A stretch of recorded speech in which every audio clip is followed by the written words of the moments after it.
हरि तो आए सत्य की स्थापना करने, सतयुग की स्थापना करने, करके ही जाएंगे। इनके बीच में कोई रोड़ा नहीं बन सकता। इस धरती का कोई मनुष्य रोड़ा नहीं बन सकता। हम अदृश्य में, मैं मजानी हूँ, मैं भी नहीं बन सकती। कोई प्रेत नहीं बन सकता, कोई तांत्रिक नहीं बन सकता, कोई नहीं बन सकता है। और कलयुग का विनाश निश्चित है, होगा होगा होगा। बहुत बुरी तरीके से मरोगे। आपकी बात झूठी निकली तब क्या होगा? नहीं निकल सकती, नहीं निकल सकती है। इनको दिखेगा, ये अपनी आंखों से देखेंगे। इनको एक एक चीज दिखेगी। जब मेरे बगल में चंदागिरी करता था और मैं उसका साथ देता था, और मैंने तो चंदा देने में सहयोग किया था, मैंने ही तो चंदा दिया था, वो सब पकड़ पकड़ के पहले जाएंगे। करो, जितनी चंदागिरी करनी हो करो, जितना नारायण साकार हरि बनना है बढ़ो। जब मरोगे इतनी बुरी मौत होगी कि किसी एक ऐसा भी कोई घर नहीं होगा जिस घर से मिट्टी नहीं उठेगी। कोई घर नहीं बचेगा। एक एक घर से मिट्टी उठेगी, एक एक घर से। वीरेंद्र गुप्ता की कहानी तो तुम लोगों ने सुनी ली होगी। उसका क्या हाल हो रहा है जानते हो? एक भी दिन ऐसा नहीं होता जिस दिन वो रोता नहीं हो। और बीमारी ऐसी घुसी है, ऐसी बीमारी उसकी गांठ में घुसी है, उसको उसका इलाज कराना ही पड़ेगा। और जितना उसके पास रखा है वो फेंकना ही पड़ेगा। एक दिन कटोरा लेके घूमना ही पड़ेगा, क्योंकि इसका इलाज उसको पूरे ब्रह्मांड में कहीं नहीं मिलेगा। जिंदा मौत तो मर रहा है, वैसे मरोगे सारे, सबके सब मरोगे। आप कौन बोल रही हो? मैं मारिया की मजारी साफ सुनने में नहीं आया। मैं बजानी बोल रही हूँ प्रभु।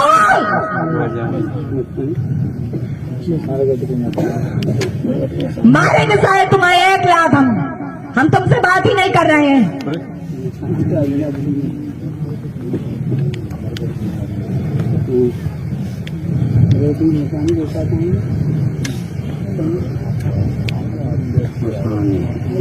नाग देवता काम खामोश पड़ी दो थोड़ी देर यार।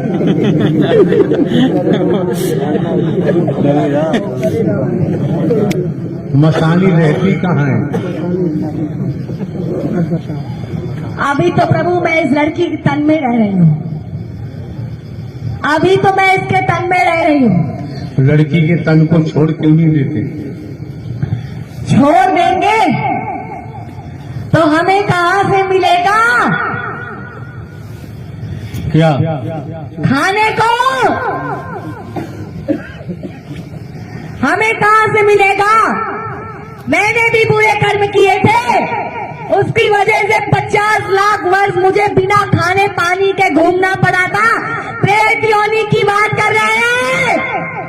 तब मैंने बहुत बुरा झेला था, इसलिए मुझे पता चल चुका है कि प्रेत योनि को झेलना छोटी बात नहीं होती है।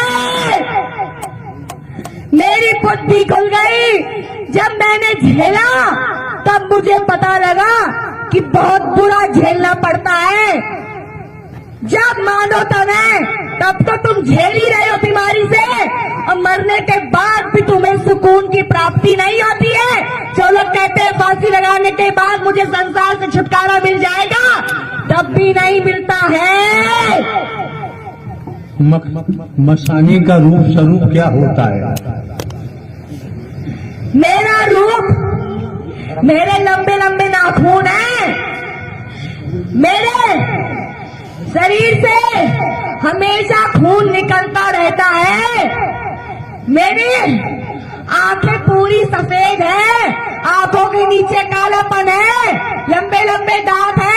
खून की धारियां मेरे मुंह पे शरीर में बनी हुई हैं और बहुत सारे प्रेत मैं देखती हूँ करोड़ों की तादाद में नंगे घूमते रहते हैं। उनके लंबे लंबे बाल होते हैं पूरे शरीर में। यहाँ पर कितने हैं इस समय? कोस कोस तक फैले हुए हैं प्रभु, कोस कोस तक सब चिपके रहते हैं आपके पास। अगर आप अंदर भी चले जाओ तो भी वो आपके अगल बगल ही घूमते रहेंगे। आप यहाँ से कहीं और के लिए जाओगे तो भी वो आपके पीछे पीछे भागेंगे। मैंने देखा है जब प्रभु गाड़ी में बैठते हैं उनके पीछे जितने तो भागते ही हैं मानव रूप में, और कितने राक्षस भागते हैं वो तो मैंने देखा है। मैं भी भागती हूँ उन्हीं के बीच में। सब अपने उद्धार के लिए बैठे हैं प्रभु। एक बात बताओ मसानी जी, जानती हो तो जी हाँ, हमें कितने समय तक इस शरीर से दुनिया में रहना पड़ेगा? हरि आप सत्य की स्थापना करने आए हो, आप सतयुग की स्थापना करने आए हो। तब तक ये तन मौजूद रहेगा जो सोचता है कि हरि परमात्मा खत्म हो जाएंगे, मर जाएंगे। तब मैं भी इसी तरीके से गद्दी में बैठ के चंदा लूटूंगा इनके नाम पे। उस कुत्ते को नहीं पता, उस पापी को नहीं पता कि वो मर के चला जाएगा। हरि परमात्मा जो करने आए उसके बीच में कोई रोड़ा नहीं बन सकता, कोई बीच में नहीं आ सकता। अब कितनों ने तो प्रयास भी किया है, कितने तांत्रिकों ने प्रयास किया है यहाँ पे आके। ये एटा जिले के लोगों ने प्रभु को मारने की कोशिश बहुत बार की है। और सबसे गंदा यहाँ के लोग ही हरि के बारे में सोचते हैं। उनका क्या होगा? बहुत बुरा मरेंगे। संसार तो मर ही रहा है, संसार तो मर ही रहा है, लेकिन तुम्हें ये जो दूसरा संसार मिला है, सत्य का साथ मिला है, इसमें आने के बाद, सबको जानने के बाद जो बदतमीजी कर रहा है वो उनसे भी बुरा झेलेगा, क्योंकि उन्हें तो कुछ नहीं मिल रहा, उन्हें तो अपने कर्मों की वजह से कोई ज्ञान नहीं मिल रहा। और तुमने प्राप्त करने के बाद अगर तुम पाप वाले काम करते हो तो तुमसे बुरा कोई नहीं झेलेगा। एटा जिले के एक एक घर जानता है हरि को। हरि कौन है सब कोई जानने के बाद, पहचानने के बाद कोई झुकना नहीं चाहता है। मसानी जी हरि, संसार में हमारी दुश्मनी किसी से नहीं है और दोस्ती भी नहीं है। हरि, आपकी किसी से दुश्मनी नहीं है, लेकिन आपके पीछे बहुत सारे दुश्मन खड़े हैं, लेकिन उन्हें नहीं पता कि जिस दिन समय आएगा उस दिन उनका बचाव संभव नहीं है। बचेंगे नहीं, कट जाएंगे, मर जाएंगे, खत्म हो जाएंगे। एक समय ऐसा आएगा कि पंडित पकड़ पकड़ के तुम लोगों के शरीर को एक के ऊपर लाद लाद के फूंक देंगे, और जितनी सनातन धर्म की बात करते हो सब कुछ खत्म हो जाएगा। और नहीं भरोसा तो जाओ कोरोना काल देख के आओ, यही हुआ है और इससे भी बम्पर दुर्गति होगी। ये एटा वालों की भी होगी। इन लोगों ने तो प्रभु बहुत प्रयास किया आपको मारने का, अंदाज चुके हैं, पहचान चुके हैं, प्रयास कर चुके हैं, हार चुके हैं, थक चुके हैं, लेकिन नीगास है, नीच है, क्योंकि मुझे पता है कि सब बड़े बड़े राक्षस हैं, किसी युग के बड़े बड़े राक्षस हैं जिनको मानव तन मिल गया किसी संस्कार की वजह से, और वो मानव तन में घूम रहे हैं, इसीलिए वो आज भी राक्षस वाले कर्म कर रहे हैं। क्योंकि जैसा तुम्हारा पिछला कर्म होगा वही हरकत तुम्हारी उस जन्म में भी होगी, उससे अलग नहीं होगी। अपनी बात बताओ, आपको ये रूप क्यों मिला? मैं अपने मानव तन में वैश्या का काम करती थी। मेरे पास 100 कोठे थे, बहुत गंदे काम करती थी मैं। दारू, शराब, मारना, पीटना, ये सब मेरे पूरे रग रग में घुसा हुआ था, मेरे एक एक खून में घुसा हुआ था। लेकिन जब मेरे मरने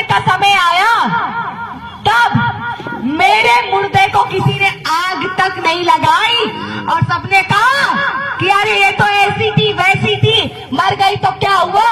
तब जब मेरी प्राण वायु निकली और तब मैंने देखा कि हाँ, सचमुच में होती है, कोई वायु हमारे शरीर में होती है। और एक सेकंड नहीं लगा, मेरा वो मानव तन पूरा राक्षस में बदल गया। दर्द होने लगा, दिक्कत होने लगी। अब 50 लाख वर्ष तक मुझे कुछ खाने पीने को भी नहीं मिला।